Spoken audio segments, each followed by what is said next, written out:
happening and how exactly it'll work.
Streaming exclusively on Disney Plus and Hulu. You're watching America's #1 streaming news. Keep streaming with ABC News Live. July 4th, 24 hours non-stop, live all across the country. This is where it happens. Disney celebrates America 250. Obi-Wan never told you what happened to your father. He told me enough. He told me you killed him. No. I am your father.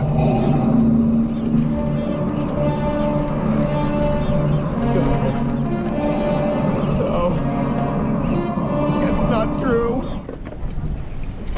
The Force now for sale. The iconic prop used in this very scene in The Empire Strikes Back is now up for auction. Yes, you can buy the lightsaber and severed hand used by Mark Hamill in the iconic Star Wars sequel. Other props in that auction include handwritten lyrics by John Lennon and the Wicked Witch's hat from Wizard of Oz. But if you want the lightsaber, it's gonna cost you a arm or a hand and a leg. Bidding starts at $1 million. The UK's Prime Minister is calling for age limits on social media now. Keir Starmer says that the proposed plan would ban children under 16 from using social media apps like Snapchat, TikTok, and YouTube. But critics warn a blanket ban could lead kids to less safe spaces online. Our chief international correspondent, James Longman, has all the details. Hey, James. Hi, Kira. Yeah, the UK government wants to ban social media for under 16s. This was an announcement made yesterday by the Prime Minister, Keir Starmer. They're trying to pass this law for early next year, and then it will be illegal for children to access TikTok, Instagram, Snapchat, Facebook and X. It's a consultation that's taken place with parents and young people. The government says 85% of those who responded pushed overwhelmingly for tighter controls. Now, age verification pages are already in place for some websites for adults. Now, those same pages will pop up when anyone wants to make a new account. Anyone under 16 with an existing account will find it suspended. The government says Roblox, WhatsApp and Signal, they're not covered in this ban, but they have features like messaging and contacting strangers, and they will be restricted. Big question, though, of course, how is something like this going to be enforced? And in Australia, which was the first country to do this back in December, it's kind of formed a blueprint for the United Kingdom. A majority of under 16s who had accounts then, they still have them now. The UK says there'll be stronger age verification systems in place. There's also a question about whether or not the device manufacturers, Apple and Google, they will play a role in this, or if it will just be up to the software companies. But more broadly, advocates say it just slowly becomes the new normal. They've made the comparison to drinking or smoking laws. The law goes a long way to preventing underage smoking and drinking, but it doesn't always enforce it, although most people think it's a good thing. So France, Greece, Denmark, Spain, Indonesia and Brazil, they're all tightening controls on young people or banning access altogether. Most of the online platforms have disagreed with a full ban. Meta has said making something illegal just pushes people into what they call anonymous, less safe services. But the government here says social media companies have not been proactive enough in protecting young minds, and so they're taking matters into their own hands. Kira. James Longman, thank you. So it was a pretty gruesome murder that changed everything for a mother and a man convicted of killing her daughter. In 1996, 18-year-old Angie Dodge was brutally killed in her Idaho Falls apartment, and as investigators hunted for her killer, DNA was recovered from the crime scene, but despite the evidence, another suspect was arrested and convicted. Years after the man was put behind bars, doubts started growing about whether Angie's real killer was still out there. Take a listen. It was the worst case I've ever seen. It's the nightmare. Really disturbing. The murder of Angie Dodge. When you have a child that's murdered, life just gets shattered. Now, step inside the chilling mystery. What was waiting in that basement? The ultimate clue. Man, this is it. Yeah, guys, let's do this. Let's go catch a murderer. Oh, yeah, and that's just a glimpse into our Maggie Rulli's new true crime podcast, The Snare, where she takes us through the twists and turns as Angie's mom embarks on a decades-long mission to uncover the truth. Maggie joins us now with more. So what surprised you while covering this story, Maggie? Hey, Kira. Yeah, I think what's so surprising and amazing about this podcast is just how emotional it is. You mentioned the mother. She's one of the core characters here, and it's really her relentless search to find out who was the actual murderer of her daughter that brings this entire case to light. And then you also have the second victim, this man, Chris Tapp, who gave a false confession, we find out, and ends up behind bars for more than 2 decades. So you have 2 victims here that are both fighting for justice. And Pier, it's this, perhaps in my mind, one of the most unlikely duos we've ever seen in true crime, right? The man convicted of raping and murdering her daughter, and the victim's mother teaming up to fight for justice. Both of them have so much emotion in this podcast. We have never before heard moments from the interrogation tapes of Chris Tapp where he gives that false confession. We also have a sound from the mother, which I have to admit, Kira, listening to her, it's hard not to get emotional.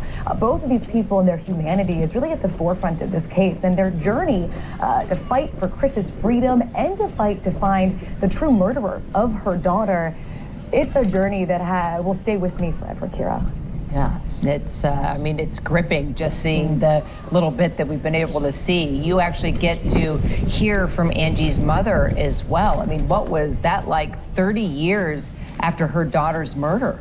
Yeah, well, Kira, it's almost exactly 30 years since Angie Dodge was brutally murdered. And, hearing from her mother, you can still tell that emotion is so raw. And there were moments, I heard this sound so many times that I would have to fight back emotion. I think, as a mom, you just feel this connection. And it's really thanks to her mom. She never quit. She was out there on the streets looking for leads, talking with the police. And it's that emotion and dedication that will stick with me forever, Kira. Yeah, no doubt. Maggie Rulli, thank you so much. And don't forget, The Snare is available now on Apple Podcasts, Spotify, Amazon Music, and other major podcast platforms. Straight ahead, the legal battle over a controversial dog breeding facility is finally over. Now, hundreds of these beagles are finding their forever homes. Sarita and Venus Williams teaming up yet again when the sisters are returning to the court.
Live first. You're watching America's #1 streaming news. Live reporting, breaking new exclusives. Keep streaming with ABC News Live.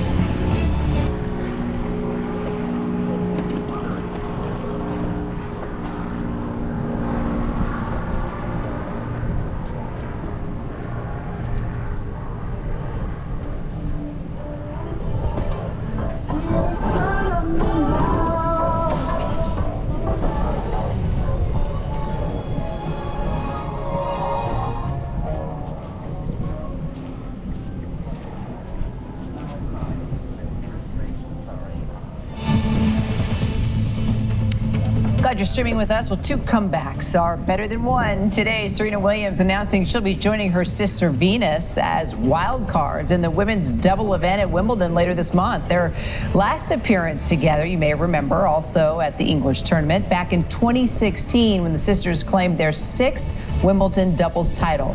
Serena hasn't played professional tennis since 2022. This will be fun to watch.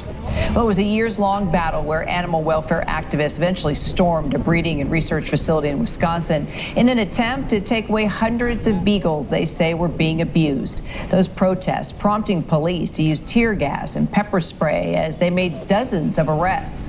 Now, demonstrations and rescue attempts, the Wrigley Farms testing facility has agreed to close, marking the final chapter in a bitter, years-long battle. Our Sophie Flay has more. Hundreds of beagles heading to forever homes this week as a controversial breeding and research facility in Wisconsin prepares to shut down its doors for good. This was a real win for everybody, for the dogs. No more testing, no more breeding, no more selling. For many of these beagles, it's the first time they've ever felt grass under their paws. Hundreds of dogs bred for medical research are now headed to rescues and families from Florida to Alabama.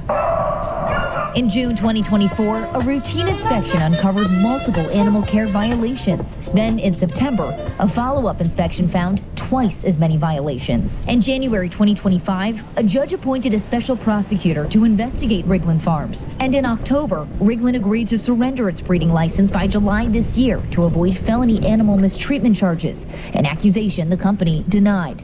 Then in March this year, animal welfare activists broke in and escaped with 30 dogs. A month after, a large group stormed the property in an attempt to free the dogs. Police responded with tear gas and pepper spray, resulting in dozens of arrests. They took the bullets, they took the tear gas, they took being arrested. They brought this to the world's attention, and they had a huge impact. The first wave of releases happened shortly afterward. Roughly 1,500 beagles purchased by Big Dog Ranch Rescue in Florida. Now, the final 475 dogs are leaving too. About 325 are on the road this week, and roughly 150 more will follow in August, when Wrigley closes its doors for good. It's really all about those dogs, their futures, being able to have the chance to live outside of a metal building, outside of a cage, going into families, having yards to play in, being loved. And our thanks to Sophie Flay. Well, the firm has denied mistreating animals, but a special prosecutor determined that Wrigley Farms was performing eye procedures that violated state veterinary standards. Wrigley Farms agreed in October to give up its state breeding license as of July 1st as part of this deal to avoid prosecution on felony animal mistreatment charges. Well, the news never stops, neither do we. You can find us anywhere you stream live news, and if you're on the go, we're on the ABC News app and abcnews.com. I'm Kira Phillips. Glad you're with us. A lot more news up next. Don't go far.